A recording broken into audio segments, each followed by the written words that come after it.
మళ్ళా రాష్ట్రపతి పదవి కావాలన్నా ప్రధానమంత్రి కావాలన్నా అది మా చేతిలో లేదు కదా. మా రాష్ట్రపతి ప్రధానమంత్రి మా చేతిలో లేదు. మీ నాయకుడు చంద్రబాబు నాయుడు చేతిలో ఉంది. అది ఇప్పించుకోండి. మీకు ముద్రగడ పద్మనాభం గారు తర్వాత వైసీపీ నేత, ముందు కాపు ఉద్యమ నేత. ఆ ఉద్యమ నేత బిడ్డ క్రాంతి గారు గారిని అడ్డుకోవడానికి ఉద్యమ నేత బిడ్డ కాబట్టి ఉద్యమ నేత భార్యను నడి బజార్లో చీప్ గా చిల్లరగా మాట్లాడినప్పుడు ఈ బిడ్డ కనపడకుండా పోతే, ఈ బిడ్డ మాట్లాడుతున్న వాళ్ళు ఎంట తిరిగితే ఆయన మనసుకు అసహ్యం వేసే దూరం పెట్టండి అని చెప్పినాడు. ఎవరు వద్దని చెప్పడా, మేమైతే వద్దని చెప్పడా. తల్లి కొడుకుల్లో తండ్రి తల్లున్నో విడదీయాల్సిన అవసరం మా వైసీపీకి లేదు. కానీ మీరు చేసినటువంటి ఘనకార్యం వల్ల ఆయనే వద్దనుకున్నాడు మిమ్మల్ని. అలాగే క్రాంతి గారు అభిమానికి రావడం ఇష్టం లే. గోబ్యాక్ అంటే పోతాడే జగన్మోహన్ రెడ్డి. అక్కడి నుంచి జగన్మోహన్ రెడ్డికి ఏం హక్కు ఉంది? మా పార్టీ అభిమానిగా జగన్మోహన్ రెడ్డి గారు హాస్పిటల్ ఉంటే చేయాల్సినటువంటి సదుపాయాలన్నీ చేస్తే మీరు శూన్య కూడా పోకుండా మీరు కూడా మాట్లాడితే అర్హత లేని వాళ్ళంతా. మీకు అర్హత లేదు. పద్మనాభం గారి గురించి మాట్లాడే అర్హత మీ పార్టీకి కానీ మీ నాయకుడికి కానీ మీకు ఎలాంటి అర్హతలు లేవమ్మా. మీ కూటమి ప్రభుత్వానికి ఆ అర్హతలు లేవు కాబట్టి ఆ కుటుంబం వచ్చి మీరేంది మాకేంది అధికారంలో వద్దుకోండి అనింది. సిగ్గు లేకుండా సొంత చెల్లిని తల్లిని తరిమేసినట్టు పార్టీలో ఉంటూ ఇవాళ తల్లి బిడ్డల మధ్య పవన్ కళ్యాణ్ గారు కూడా అన్నం తన్ని తరిమేసినాడు కదా. పవన్ కళ్యాణ్ గారు కూడా ప్రజారాజ్యంలో పెట్టి అన్నం తన్ని తరిమేసి అక్కడ నుండి ఆ పార్టీ నాశనం చేసి ఇక్కడ వచ్చి పార్టీ పెట్టుకొని చంద్రబాబు నాయుడు గారికి ఊడికం చేస్తున్నారు కదా. కాసాలు కదా. ఇంతకన్నా ఏమవుతుంది ఘనకార్యం మీరు చేసిన ఘనకార్యాలు?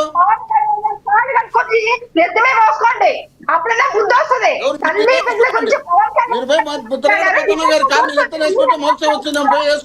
మోహన్ రెడ్డి గారు కాసేపు ఆగండి, 2 minutes టాపిక్ మీద మాట్లాడండి. కృష్ణవేణి గారు టాపిక్ మీద మాట్లాడండి. కృష్ణవేణి గారు టాపిక్ మీద మాట్లాడండి. ఎస్, నేను మాట్లాడతా. మోహన్ రెడ్డి గారు సమయం పాటించండి. కృష్ణవేణి గారు కృష్ణవేణి గారు టాపిక్ మీద మాట్లాడండి. క్రాంతి గారి విషయంలో మోహన్ రెడ్డి గారు ఆగండి. ఏదైతే క్రాంతి గారు ఉన్నారో క్రాంతి గారిని అడ్డుకునే హక్కు ఎవరికీ లేదు. అది వైసీపీయా లేదంటే టీడీపీయా జనసేన కార్యకర్తల ఆయన అనుచరుల ముద్రగడ అనుచరులు కూడా లేదు. ఈవెన్ ముద్రగడ గారి తల్లి ముద్రగడ గారి వైఫ్ కూడా లేదు. ఆవిడ వచ్చి చూడొద్దనే హక్కు. రైట్. కొంతమంది పేటీఎం కార్యకర్తలు చేరి తల్లి బిడ్డల మధ్య కుటుంబాల మధ్య విభేదాలు సృష్టించిన ఈ రోజుతో చేరుకొని తండ్రి కొడుకు కూతుర్ని పెట్టిస్తున్నారు. పేటీఎంలందరూ తోడు చేసి తండ్రి కూతుర్ని ఎత్తిస్తున్నారు. అల్లారు ముద్దుగా పెంచుకున్నటువంటి కూతుర్ని దూరం చేసినటువంటి ఘనకార్యం మీకు దక్కింది తప్ప ఎవరికి పేటీఎం గా లేరు. మీ పేటీఎం వెళ్ళాడనింది. చుట్టూ చేరుకొని మీ ఇష్టం వచ్చినట్టు సినిమా డైలాగులను రాసుకొని మీ ఇష్టం వచ్చినట్టు మాట్లాడుకొని ఆయన ఒంటరివాన్ చేసి మానసిక కృష్ణవేణి గారు మోహన్ రెడ్డి గారు ఇద్దరు ఆగండి కాసేపు, దయచేసి ఆగండి. మళ్ళీ ఇస్తాను మీకు, ఆగండి. ఎస్, మీరేమంటారు సార్ విజయకిరణ్ సార్? నేను అంటే రాజకీయాలుగా అనేకమైనటువంటి మాట్లాడచ్చు. పద్మనాభం గారికి సంబంధించినటువంటి అంశంలో వారి కూతుర్ని అడ్డుకోవటం అనేటువంటి దానిపైన స్వయంగా వైఎస్ఆర్ కాంగ్రెస్ పార్టీ నాయకులు, పెద్ద నాయకులు జగన్మోహన్ రెడ్డి గారు, సజ్జల గారు, లేకపోతే మోహన్ రెడ్డి గారు లాంటి వాళ్ళు ఆ కార్యక్రమం ఎవరైతే ఆమెను అడ్డుకున్నారో వాళ్ళని ఖచ్చితంగా మేము ఖండిస్తున్నాం అనేటువంటి మాట ఆయన అనలేదంటే ఖచ్చితంగా వాళ్ళు కావాలనే ఆమెను అడ్డుకున్నారు. క్లియర్ గా మీరు ఒక బయట వేశారు. ప్రజలకి వాస్తవాన్ని మీరు ఈ రోజున తెలియపరిచారు. పవన్ కళ్యాణ్ గారు స్వయంగా నేను తండ్రికి కూతురికి మధ్య విభేదాలు సృష్టించడం నాకు ఇష్టం లేదు, ఆయన పెద్ద ఆయనకి నేను గౌరవిస్తా ఉన్నాను, మీరు మా పార్టీలో ఉన్నప్పుడు కూడా చాలా అనుకుంటున్నప్పటికి కూడా ఆయనతో మాట్లాడకుండా, ఆయన సంప్రదించకుండా, ఆయన దగ్గరికి మమ్మల్ని తీసుకెళ్లకుండా జాయిన్ చేసుకునేటువంటి మాట చెప్పి ముద్రగడ పద్మనాభం గారికి ఉన్నతమైనటువంటి గౌరవాన్ని ఇచ్చినటువంటి పవన్ కళ్యాణ్ గారు ఒక పక్కనుంటే, నేను ఓటమి చెందితే నేను ఇంటి కులం కూడా మార్చుకుంటాను అనేటువంటి మాట అన్నప్పుడు జగన్మోహన్ రెడ్డి గారు ఏమనాలా? పెద్దవారు మీరు ఆవేశంలో అలా అన్నారు, అలాంటి ఏం వద్దులేండి, అటువంటి అవసరం ఏం లేదనేటువంటి మాట వాళ్ళు అనలా. దాన్ని పెంచి పోషించారు. దాన్ని పెంచి పోషించి చివరికి పద్మనాభం గారికి జరిగినటువంటి ప్రతి అవమానానికి కారణం వైఎస్ఆర్ కాంగ్రెస్ పార్టీ బ్రతికున్నప్పుడు అయితే ఆయన ఏ ఆకాంక్షల కోసం యుద్ధం ప్రకటించారు, ఏ ఆకాంక్షల కోసం అనేకమైన ఉద్యమాలు నిర్మించారు. ఆ ఆకాంక్షలకు వ్యతిరేకంగా దాన్ని వ్యతిరేకించినటువంటి జగన్మోహన్ రెడ్డి గారు ఒక పక్కన ఉంటే, వారి ఆకాంక్షలను గౌరవించినటువంటి పార్టీ ఒక పక్కన ఉంది.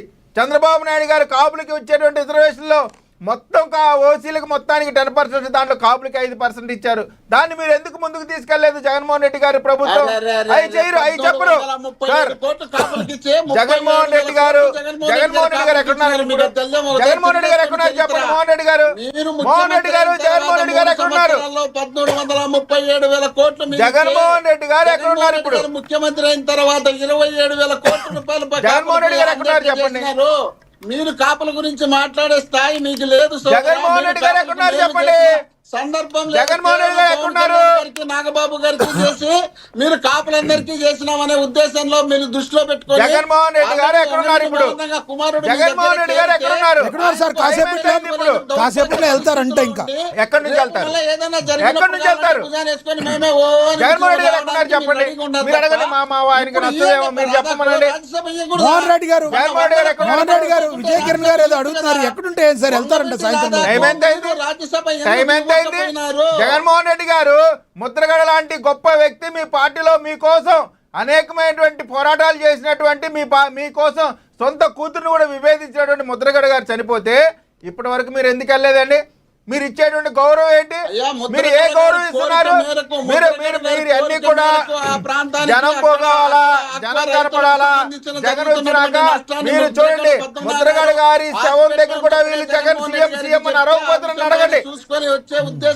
ఎవరు చచ్చిపోయినా జనాలు పోగు చేయడం, సీఎం అని అనిపించుకోవడం తప్ప, రాజకీయం చేయడం తప్ప, శవాల మీద పేలాలు ఏరుకోవడం తప్ప, మీ రాజకీయ ప్రాతినిధ్యం మొత్తం కూడా శవాల పైన పేలాలు ఏరుకునేటువంటి ఆలోచన రాజకీయ పార్టీ మీ పార్టీ.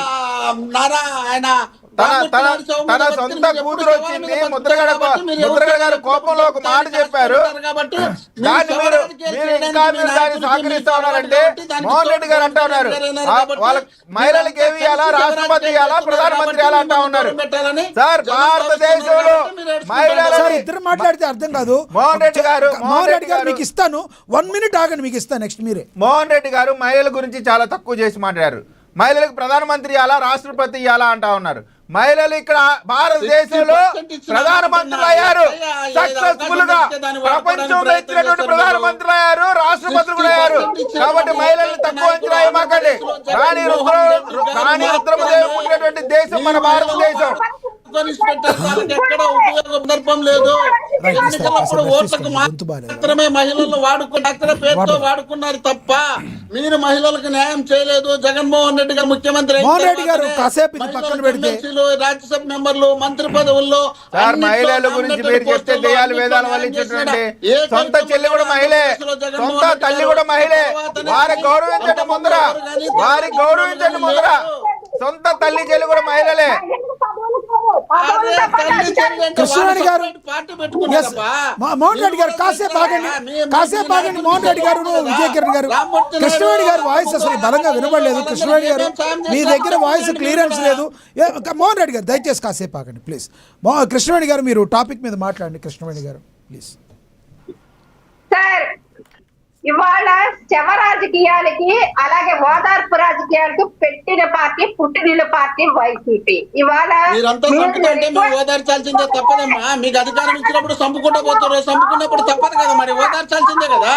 మీరు సంపే కార్యక్రమం మొదలు పెట్టారు, మేము ఓదార్చే కార్యక్రమం మొదలు పెట్టాము. ఆ తర్వాత సంపిన వాళ్ళని మళ్ళీ ఏం చేయాలనేది ఆ తర్వాత వాళ్ళు నిర్ణయించుకుంటారు. సచిన వాళ్ళు ఆ తర్వాత మీరు సంపుకుంటూ పోండి, సచిన వాళ్ళు ఏం చేయాలనేది వాళ్ళు చూస్తారు. ఏంటండి ఏం భాష అండి? సచ్చేది ఏంటండి? చనిపోయిన వ్యక్తిని సచ్చే వాళ్ళు ఏంటండి? మోహన్ రెడ్డి గారు చూడటానికి మేము పోతాం, మీరు దాన్ని చంపడానికి మీరు రెడీగా ఉన్నారు. గౌరవంగా మాట్లాడండి సార్. చనిపోయిన వ్యక్తి సచ్చేది ఏంటండి? తండ్రి గారికి, రాజశేఖర్ రెడ్డి గారికి ప్రభుత్వ లాంఛనాలతో గౌరవార్థంగా జరగవచ్చు సార్. కానీ ఇవాళ ఒక కాపు ఉద్యమ నేతగా ముఖ్యమంత్రి 2 సార్లు ముఖ్యమంత్రి, ప్రధానమంత్రిని చూపించినటువంటి వ్యక్తి రాజశేఖర రెడ్డి గారు. రాజశేఖర రెడ్డి గారికి మీ చంద్రబాబు గారికి ఎందుకు పోల్చుకుంటారమ్మా? మీరు ఒకటి అర్థం చేసుకోండి, అక్కడ వైసీపీ నేతగా జరగట్లేదు. ఒక జాతీయ ఉద్యమ నాయకుడికి ఇవాళ ప్రభుత్వ లాంఛనాలతో ఇవాళ అంత్యక్రియలు ఆ జరిపిస్తాను. రోజు వైసీపీ ఎందుకు జాతీయ ఉద్యమ నాయకుని భార్యను నడి బజార్లో పిలుచుకొచ్చి పోలీసులతో తిట్టించినప్పుడు ఎక్కడికి పోయినారు మీరు? జాతీయ నాయకుని అభిమానించే వాళ్ళు భార్యను తిట్టించినప్పుడే ఆయన సగం ప్రాణం పోయింది. ఈ రోజు ప్రాణం పోయింది. ఆ రోజు మీరు చంపినారు ఆయన. నడి బజార్లో నిలువున భార్యను తిట్టించినప్పుడే చనిపోయినాడు ఆయన ప్రాణం లేకుండా. దోపిడీ చేసింది వైసీపీ పార్టీ సార్. ఒక ఉద్యమ నాయకుడిని వైసీపీ రాష్ట్రాన్ని నాయకుడు దోపిడీ చేస్తున్నారు కదమ్మా. రాష్ట్రాన్ని దోపిడీ చేయడానికి మీ నాయకుడు పక్క నుండి ఎగేసి సపోర్ట్ చేస్తున్నాడు కదా, నెల కింద తీసుకుంటా. ఏ రకంగా కాపుల మీద ఆ రోజు మాలిన మచ్చేశారు అన్నది కూడా ఈ రోజుకి కూడా కాపులు నడ్డి పెట్టుకొని ఏ రకంగా జగన్మోహన్ రెడ్డి రాజకీయాలు చేస్తున్నాడు, శవ రాజకీయాలు చేస్తున్నాడు, కుల రాజకీయాలు చేస్తున్నాడు, మత రాజకీయాలు చేస్తున్నాడు. ఒక మత మీకు అలవాటు కాబట్టి శవ రాజకీయాలు, మత రాజకీయాలు, నన్ను కులం చూసి ఓట్లేయండి, కులం చూసి ఓట్లేసి నన్ను గెలిపించండి అని అడుక్కుండే అలవాటు మీకు ఉంది కాబట్టి మా నాయకుడికి అడుక్కునే